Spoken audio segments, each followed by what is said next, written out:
koja bi bila rešenje za ovaj problem. Zdravo svima, danas ćemo pričati o jednoj veoma važnoj temi vezanoj za nekretnine u Srbiji. Da li ste znali da je svaka treća nekretnina nije upisana u katastar? Ostanite sa nama da saznate više o ovom problemu i kako on utiče na tržište nekretnina. Prema podacima, svaka treća nekretnina nije upisana u katastar zbog nepotpune dokumentacije. Ovo predstavlja ozbiljan problem jer smanjuje vrednost tih nekretnina za nekih 5%, što rezultira na godišnjem gubitku preko 100 miliona eura.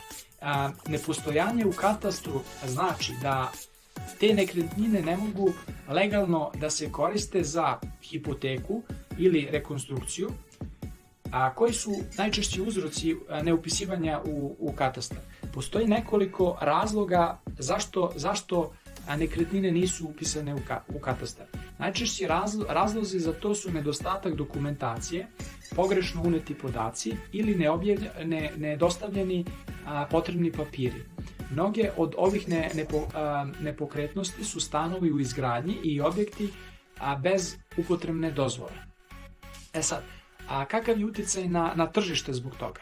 Neregistrovane nekretnine značajno utiču na tržište.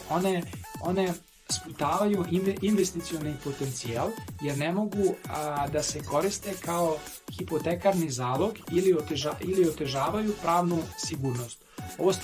Ovo stvara nesigurnost među kupcima i investitorima, što dalje usporava razvoj tržišta.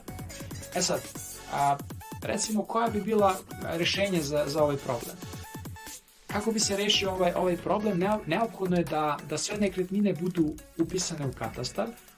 Ovo zahteva jednu reformu procesa upisa, digitalizaciju ili pojednostavljivanje procedura.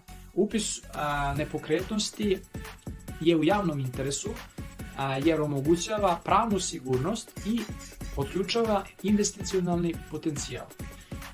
Par saveta za vlasnike i kupce. Ako ste vlasnik nepokretnosti koja nije upisana u katastar, hitno preduzmite korake za rešavanje dokumentacije. Takođe, ako ste kupac, kupci trebaju da budu oprezni i da provere pravni status nepokretnosti pre kupovine. Konsultujte se sa pravnicima i stručnjacima za nekretnine kako biste osigurali da je sve u skladu sa zakonom. Da zaključimo. Upisivanje svih nepokretnosti u katastar je ključno za stabilno i sigurno tržište nekretnina u Srbiji. To će doneti pravnu sigurnost, podići će kvalitet života građana i otvoriti veliki investicionalni potencijal. Hvala što ste gledali i ne zaboravite da se pretplatite na naš kanal za još sličnih tema. Sve najbolje!